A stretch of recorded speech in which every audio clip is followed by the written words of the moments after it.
She left her phone unlocked and his name lit up the screen at 3 a.m. It wasn't mine.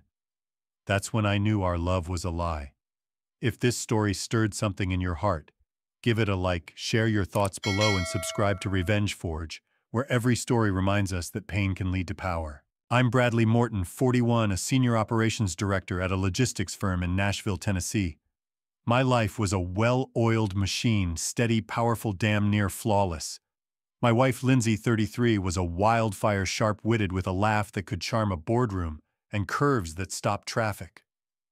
We met 6 years ago at a music festival in Franklin. I was managing supply chains. She was dazzling sponsors, her energy a spark. By the end of the night, we were sharing bourbon under the stars, trading stories about bad deals and big dreams. 2 years later, we married on a Tennessee hillside, her vows soft against the summer breeze, promising a life of loyalty. Our condo in Midtown Nashville was our fortress.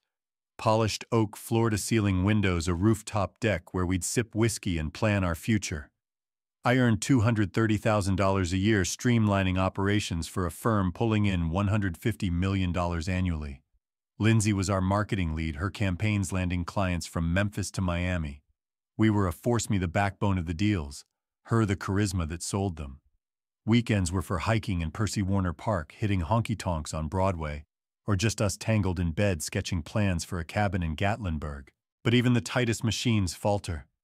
It started quiet like a misaligned gear. 7 months ago, Lindsay suggested a getaway to Key West, Florida. Just us, Brad, she said, her hazel eyes glinting over a glass of Merlot. Let's find that spark again. I was all in. Work had been a grind and our schedules were relentless. A romantic trip felt like a reset. I booked flights, reserved a beachfront villa, and splurged on a sunset sail. Lindsay handled the itinerary, or so she claimed. I trusted her. Why wouldn't I? The first twist hit at the Nashville airport. As we checked in, Lindsay's phone buzzed. She glanced at it, smiled, and said, "Oh, my girls are tagging along." Girls. My gut tightened. What girls? I asked, keeping my tone light. She laughed, brushing her auburn hair back. You know Jenna, Tara, and Claire. They've been dying for a beach trip, and I thought it'd be fun to mix it up. My chest sank. This was our escape, but I swallowed the irritation. Lindsay was social, she thrived on her crew. I didn't want to be the controlling husband, so I nodded, forced a grin, and boarded the plane. In Key West, the vibe shifted. Jenna, Tara, and Claire were waiting at baggage claim, all hugs and squeals. They were friendly enough, but their energy was sharp. Jenna, a boutique owner with a quick tongue, smirked at me. "Brad, you actually took a vacation," Lindsay said. "You're chained to your desk." The others giggled. I brushed it off, but it stung. Lindsay didn't correct her. She just linked arms with Tara and strutted toward the exit, leaving me to grab the bags. At the villa, the second twist landed like a punch. The host handed out keys, 3 suites, 4 women and me. "Mr. Morton, you're in the East Wing," she said. I blinked, and my wife Lindsay cut in all breezy. "I'm bunking with Jenna and Tara, babe. Girls' night vibe, you know you'll love the space." Space alone. Claire smirked, muttering, "Hope you don't mind, Brad." The group laughed, and Lindsay didn't even glance my way. I felt like a stranger in my own marriage. That night, alone in my suite, I stared at the ceiling, the sound of waves mocking me. Was this a Reddit story I'd stumbled into? Or was I overreacting? Lindsay's friends had always been part of our life, but this felt off. Their jabs weren't playful, they were pointed. And Lindsay? She was distant, her warmth reserved for them. I scrolled through my phone, the knot in my gut tightening. Doubt was creeping in and trust was slipping. The next morning, over breakfast at a beachside cafe, the third twist hit. Tara waved her phone, showing photos from a tiki bar they'd hit after I'd gone to bed. Lindsay was in every shot, glowing her arm around a guy I didn't know. "Who's that?" I asked, keeping my voice steady. Lindsay glanced at the photo and shrugged. "Just some friend of Jenna's. No big deal." But her eyes darted away and Tara's smirk grew. I didn't push, not yet. I knew from online forums that confronting without proof was a dead end. By day 2, the pattern was clear. Lindsay and her friends treated me like baggage. They planned snorkeling trips, spa days, and bar crawls, all charged to my card. I'd agreed to cover our trip, but now I was bankrolling 5. My banking app showed $2,800 in charges, restaurants, cocktails. Even a boutique swimsuit Lindsay bought with Claire. She hadn't asked. She hadn't even mentioned it. The fourth twist came that evening on the sunset sail I'd booked for us. I'd pictured Lindsay and me swaying under the stars, rekindling our fire. Instead, I was at a table with her friends who barely acknowledged me. Lindsay sat across from me, but her focus was on Jenna whispering and laughing. Then I saw a text notification on her phone face up on the table. From Quentin. Last night was fire. Tomorrow my heart stopped. Last night when she was at that tiki bar, I glanced at Lindsay, but she didn't notice. She was too busy giggling with Tara. I didn't sleep. At 3 a.m. I logged into our joint credit card account. The charges weren't just from Key West. There were dinners in Nashville, hotel stays I didn't know about, and a $500 Venmo payment to Q Burks. Quentin Burks. My mind raced. Was this an affair or something else? I checked Lindsay's Instagram stories from her client dinners. The locations matched the charges. And in one blurry background I spotted him, Quentin, the guy from Tara's photo, leaning close to my wife. The fifth twist was my breaking point. The next day, Lindsay announced they were extending the trip 3 days. We're having a blast, Brad. You're cool with it, right? Her tone was sweet, but her eyes were cold. Jenna chimed in. Yeah, don't be a buzzkill, Brad. I looked at Lindsay, waiting for her to stand up for me. She didn't. That's when I knew this wasn't just a botched getaway. It was betrayal. I didn't argue. I didn't shout. I walked away, pulled out my phone, and froze every credit card in my name. Then I called the villa and canceled all pending charges for their suites. If Lindsay wanted to play this game, she'd play without my money. By noon, I got a frantic text from her. Brad, the card's not working. Fix it. I didn't reply. I was done being her ATM. The Key West sun burned hotter that afternoon, or maybe it was the fire in my chest. I sat in a cafe across from the villa, sipping black coffee, watching the chaos unfold. Lindsay's text escalated, confused, then desperate, then furious. Brad, this isn't a game. The villa's holding our stuff. Where are you? I stayed silent. For the first time in years, I wasn't rushing to fix her mess. This wasn't just a trip gone wrong, it was the start of a reckoning. By 2 p.m., I saw them, Lindsay, Jenna, Tara, and Claire, spilling out of the villa's courtyard, arms flailing. Jenna was on her phone, likely scrambling to fix the declined cards. Lindsay's face was pale, her usual confidence replaced by panic. Good. Let her feel the ground shift. I'd spent years building our life, funding her dreams, believing in her love. Now I was done playing the fool. I wasn't heartless, though. I hadn't touched our joint savings or her personal accounts. She had enough to survive if she could figure it out. But the credit cards, those were mine, and I wasn't bankrolling her friend's party while she texted Quentin about their fire nights. That text last night was fire, gnawed at me. Who was he? How long had this been going on? I needed answers, but not from her, not yet. I opened my laptop and dug deeper. Our bank's transaction history painted a trail of lies. A $400 dinner at a Nashville steakhouse 3 weeks ago when she'd claimed a team meeting. A $250 spa charge 2 months back on a weekend she'd said she was visiting her sister. And that $500 Venmo to Quentin. It wasn't a one-off. Smaller payments, $60, $80, stretched back 5 months. My hands trembled as I saved everything. This wasn't just a fleeting affair. It was a calculated double life. I checked our shared iCloud synced to our home tablet. I'd never snooped before, never needed to. Now I entered her password, our wedding date, painfully ironic. Her photo backups loaded, and there he was, Quentin, smirking in a selfie with Lindsay at a rooftop bar, her head tilted against his shoulder. Another shot them laughing at a concert, her hand on his chest. The dates matched the charges. My throat tightened. This wasn't just a suspicion, it was a betrayal laid bare. The sixth twist came when I found their messages. Not the full thread, Lindsay wasn't that careless, but enough. A screenshot of a text from Quentin, Key West's perfect. Tell Brad it's a girls' trip. He'll buy it. My blood froze. She'd planned this. Invited her friends as a cover.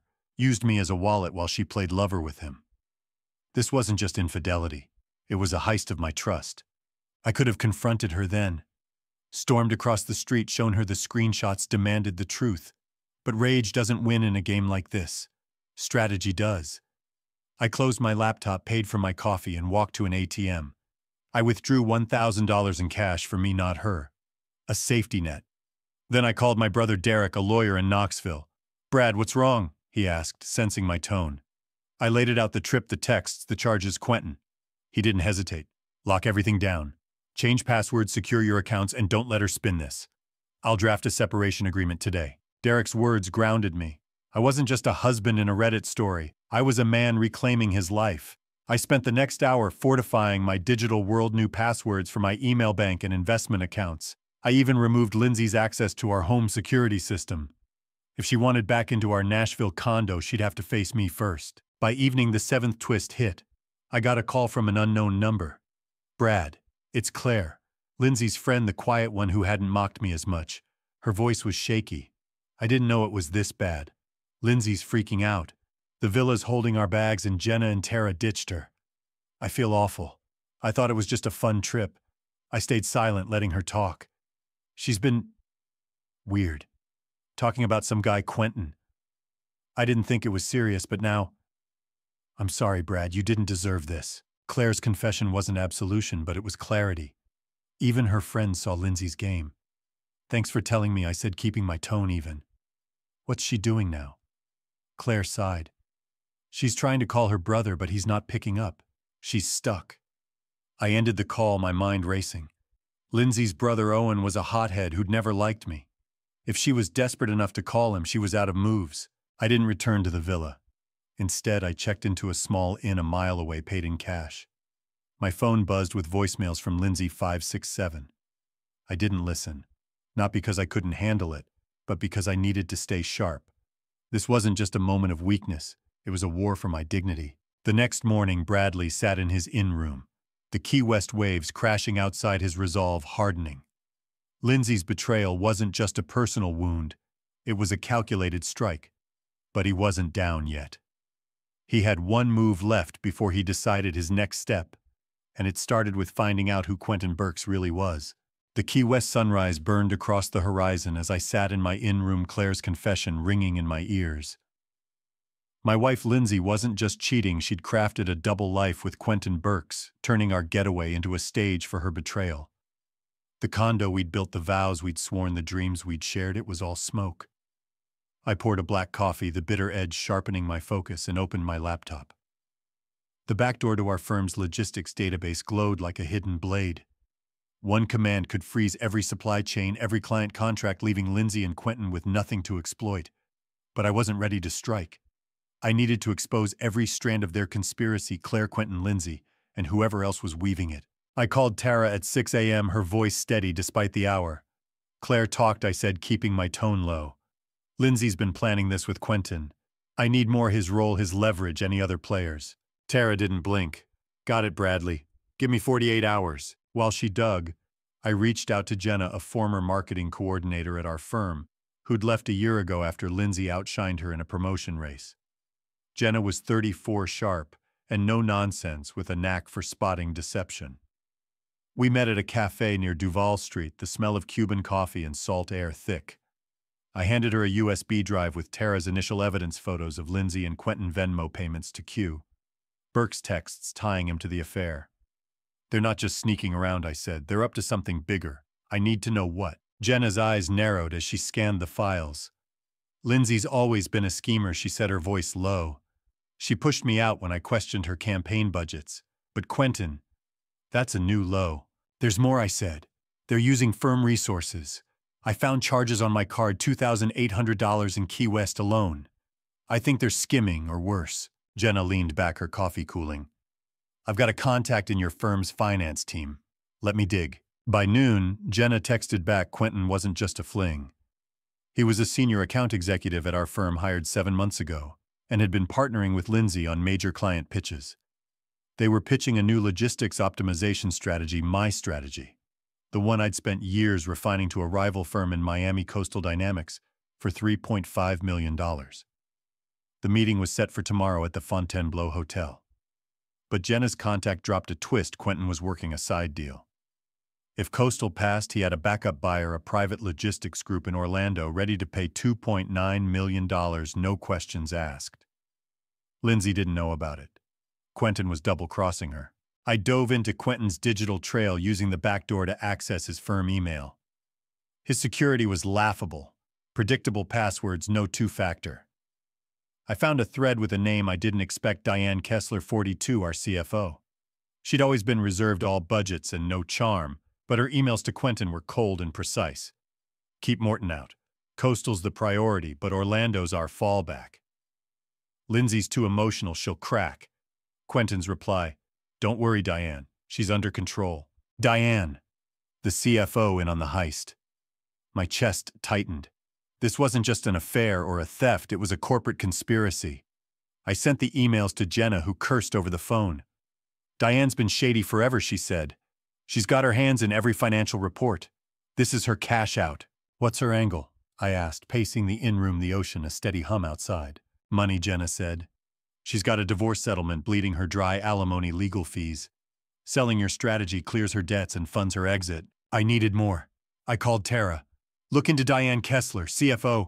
She's working with Quentin and Lindsay. Tara let out a low whistle. This is a snake pit, Bradley. I'll need time. Make it fast, I said. They're pitching tomorrow. That night, Lindsay's text shifted from fury to desperation. Brad, please, I'm stuck. The villa's holding my stuff and I don't know what to do. I didn't reply. She tried calling 3 times, then 5. I let it go to voicemail. Back in Nashville, if she'd return, she'd find the locks changed, a precaution I'd taken with Derek's advice. She'd have to face the consequences of her choices. I didn't sleep. I worked tightening the tracking script I'd planted. Every email, every file Lindsay and Quentin touched, I saw. By 4 a.m., I had their pitch deck, my logistics strategy repackaged with Lindsay's visuals and Quentin's spin. They'd even mocked up a new brand, Burke Solutions. My work, their name. Then Tara called, her voice urgent. Got something on Diane. She's not just in on it, she's been skimming from the firm for years. $600,000 funneled to a shell account in Panama. Quentin's her front, but Lindsay's clueless about the scope. I gripped my desk, the waves crashing outside. What about Claire? She's deeper than you thought, Tara said. She's been feeding Diane intel on your projects. Emails show she's getting a 7% cut of the Orlando deal. But here's the twist: she's also been talking to a lawyer planning to leak the deal to the SEC if Quentin and Lindsay don't pay her more. Claire, not just a bystander, but a double-crosser. My stomach churned, but I pushed it down. Send me everything, I said. Tara did, and there it was. Claire's emails to a lawyer outlining a plan to expose the deal for a bigger payout. She wasn't just along for the ride, she was playing them all. I met Jenna at her hotel, a quaint spot with palm trees and a parrot squawking nearby. Claire's planning to screw them over, I said, showing her the emails. She's working with Diane, but she's got her own exit. Jenna's jaw tightened. Your wife's friend is a piece of work. What's the plan? We don't freeze the system, I said. We expose them at Coastal's meeting. All of them. The next morning, I flew to Miami, Jenna at my side. Lindsay stayed in Key West, likely scrambling to fix her mess. She thought I was in Nashville, buried in work. The Fontainebleau Hotel was all marble and ocean views, the kind of place Lindsay owned with her charm. She'd arrived in Miami, her emerald dress catching every eye, her smile a weapon. Quentin stood beside her, his suit tailored, his grin smug. Diane was there too, her presence quiet but commanding, her eyes scanning the room. The Coastal execs, 3 suits with cold gazes, sat at a glass table sipping martinis. I slipped in, Jenna blending into the crowd of logistics pros. We'd hacked the guest list, posing as consultants. Lindsay's pitch was flawless. Our strategy redefined supply chains, efficient, scalable hours. Quentin chimed in, all charm. With your investment, we'll dominate the Southeast. My strategy, their lies. I stood, my voice slicing through the buzz. Before you sign, you should know the truth. Lindsay's eyes locked on mine, her face paling. Quentin's smile vanished. Diane's hand froze on her glass. Bradley, Lindsay said, her voice tight. This isn't the time. It's exactly the time, I said, plugging my laptop into the projector. The screen lit up emails between Lindsay, Quentin, and Diane plotting to sell my strategy. Bank records of Diane's $600,000 theft. Claire's text tying her to the scheme. And a wire transfer, Claire to Diane, $10,000 labeled consulting fee. The room went silent. One of the Coastal execs, a man with a gray beard, leaned forward. Explain this, Miss Morton. Lindsay stammered, her charm crumbling. It's a misunderstanding. Bradley's upset. Personal issues. No, I said, my voice steel. You stole my work. Diane's been skimming $600,000. Quentin's your front man. And Claire. She's planning to leak this deal to the SEC for a bigger cut. Quentin tried to interrupt. This is absurd. Absurd, I cut in, clicking to the next slide. Claire's lawyer emails Diane's Panama account. You built your pitch on my strategy, you're done. The gray-bearded exec stood his face hard. We don't deal with liars. He nodded to his team and they walked out their martinis untouched. Lindsay's eyes filled with tears, but I felt nothing. Quentin grabbed his jacket, muttering excuses. Diane slipped out her composure, cracking. I didn't stay to gloat. I walked out, Jenna behind me, the Miami heat heavy on my skin. But there was one more twist. As I reached my car, Claire was waiting, her face pale, her hands shaking.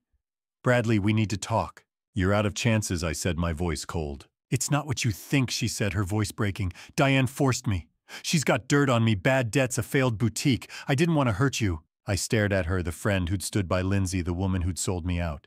You chose this, I said. Own it. She reached for me, but I stepped back. Bradley, please. Stay away, I said, getting into my car. As I drove off, my phone buzzed. Tara, Diane's making a move. She's meeting the Orlando buyer tomorrow. Lindsay's out, but Claire's going with her. The game wasn't over. They weren't done. Neither was I. The Miami heat pressed against my skin as I drove away from Claire's trembling figure, her pleas fading into the city's pulse.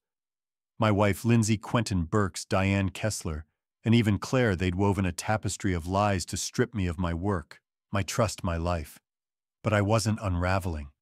I was Bradley Morton, and I'd turned their betrayal into a fire that forged something unbreakable. Tara's text about Diane's meeting with the Orlando buyer with Claire in tow was a spark in the storm. They thought they could slip the noose, but I was already tightening it. Back in Nashville, I locked myself in my condo, the skyline, a jagged witness through the windows. My laptop hummed the backdoor code to our firm's logistics database, a silent weapon I hadn't unleashed. One command could freeze every supply chain, every client contract, leaving Diane and Claire with nothing to sell. But I wanted more than a crash. I wanted truth, raw and relentless, to burn through their scheme. I called Tara at 5 a.m., her voice sharp despite the hour. Diane's meeting the Orlando buyer tonight, I said. Some outfit called Horizon Logistics. Claire's with her. I need the where, the when, and their pitch. On it, Tara said. Horizon's known for buying hot IP, no questions asked. I'll have something by noon. While she worked, I met Jenna at a diner in East Nashville, the smell of coffee and biscuits grounding me. I showed her Tara's latest file, Diane's Panama account. Claire's double-cross plan, the Orlando deal. They've cut Lindsay out, I said. Diane's running the show now. Jenna's eyes narrowed, her fork pausing mid-bite. Lindsay's out? That's savage. What's the move? We don't freeze the system, I said, my voice steady. We expose them to Horizon. If they lose this, they're done. Jenna grinned fierce. You're a steel blade, Morton. I'm in. Tara delivered by 11 a.m., texting a location, a private rooftop lounge in Orlando's Lake Eola district, 7 p.m. Diane and Claire were pitching my logistics strategy as their own, promising Horizon a clean product for $2.9 million. But Tara had more. Diane's desperate, she said over the phone. She's been dodging IRS audits. That $600,000 she skimmed, half went to settle her divorce, the rest to Horizon as a deposit. If this deal fails, she's broke. And Claire, I asked, my jaw tight. She's sinking, Tara said. Diane's got her by the throat, threatened to leak her bad debts to her family if she doesn't play along. But she's still scheming. She's got a burner phone texting a whistleblower about the deal. Claire always scheming to betray her betrayers. I didn't feel pity, just resolve. I called Owen, a former data analyst at the firm pushed out by Diane for flagging budget discrepancies. Owen was 39, quick with numbers and carrying a grudge to match. We met at his loft, a cluttered space with monitors and vinyl records. I showed him the evidence, Diane's accounts, Claire's text, the Orlando pitch. I need you to help me end this, I said. Owen's eyes glinted. Diane ruined my career. I'm all in. We moved fast. Owen hacked into Diane's cloud drive, pulling the final pitch deck, my logistics strategy rebranded with Claire's name plastered on it. Jenna secured us access to the lounge, leveraging a contact from her freelance days. By 5 p.m., we were on a flight to Orlando, the city's sprawl glowing below. I wore a suit, my laptop tucked under my arm. Jenna and Owen flanked me, our faces set, the Florida air warm as we landed. The Lake Eola rooftop lounge was all glass and city lights, a playground for Orlando's elite. Diane was there, her tailored blazer sharp, her smile calculated. Claire stood beside her, her eyes darting, her posture tense. The Horizon execs, two men in sleek suits, their gazes predatory, sat at a corner table sipping bourbon. Lindsay was gone, erased like a bad contract. Diane's pitch was smooth, her voice steady. Our strategy is unmatched. Efficient, scalable, ready for market. Claire nodded, playing the loyal partner, her grin forced. They showcased my strategy, my late nights, my work dressed up as their triumph. I stood, my voice slicing through the hum. Before you buy, gentlemen, you should know what you're really getting. Diane's eyes snapped to mine, her face paling. Claire froze, her glass trembling. The Horizon execs raised their eyebrows, intrigued. Bradley, Diane said, her voice tight but controlled. This is a private meeting. Not anymore, I said, plugging my laptop into the projector.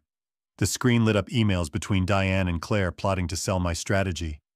Bank records of Diane's $600,000 theft. Claire's burner phone texts planning her whistleblower leak. And my project logs timestamped proving every plan was mine. The room went quiet, the air thick. One of the Horizon execs, a man with a silver beard, leaned forward. This true, Miss Kessler? Diane stammered, her poise cracking. It's a misunderstanding. Bradley's disgruntled. Personal issues. No, I said, my voice steel. You stole my work. Skimmed $600,000 from our firm. Claire's playing you, planning to leak this deal for a bigger cut. Claire's face went white. Bradley, you're wrong. Am I cut in, clicking to the next slide? Her whistleblower texts clear as day. The Horizon execs exchanged glances, their faces hardening. Diane tried to salvage it, her voice rising. This is a setup. Bradley's sabotaging us. Sabotaging, I snapped, my tone cold. You built your pitch on my strategy. You're done. The silver-bearded exec stood, his voice low. We don't deal with thieves. He nodded to his partner and they walked out, their bourbon untouched. Diane's shoulders slumped, her empire crumbling. Claire grabbed her purse, muttering, You'll regret this, Bradley. But her voice was weak, defeated. I didn't linger. I walked out, Jenna and Owen behind me, the Orlando night warm and humid. Back in Nashville, I found Lindsay's things gone, her closet bare. A note on the counter. I'm sorry, Brad. I lost my way. I tore it up, the pieces scattering like ash. But there was one final twist. The next morning, Tara called. Diane's running, she said. She's liquidating firm assets, trying to disappear. But Claire, she's flipped. She's talking to the board, offering to testify against Diane for immunity. I leaned back, the Nashville skyline steady outside. Claire, always the survivor, throwing Diane under the bus to save herself. I didn't call her. I didn't need her version of the truth. Instead, I met Jenna and Owen at the diner, the smell of coffee grounding me. Diane's done, I said, showing them Tara's latest file. She's selling off firm assets to cover her tracks. Jenna grinned fierce. Then we finish her, for good. We didn't freeze the system. We went public. Owen leaked our evidence to the board, the press, even dropping snippets on Reddit stories, where logistics pros tore into Diane's scheme. The story exploded, trending as a cautionary tale of corporate greed undone. Diane was fired by noon, her reputation in tatters. Claire vanished, likely hiding from her debts. Lindsay surfaced in Chattanooga, working a low-level marketing gig. Her charm no match for her ruined name. The firm survived. Jenna and I rebuilt, bringing Owen on as our new data lead. We launched a new logistics campaign, my strategy at its core, no backdoors needed. My salary stayed at $230,000, but the firm's revenue climbed to $160 million, my legacy secure. Months later, I stood on my rooftop deck, the Nashville skyline shimmering under a rare, clear sky. My phone buzzed, a client interested in our new campaign. I smiled, not for the money, but for the man I'd become. Lindsay's affair.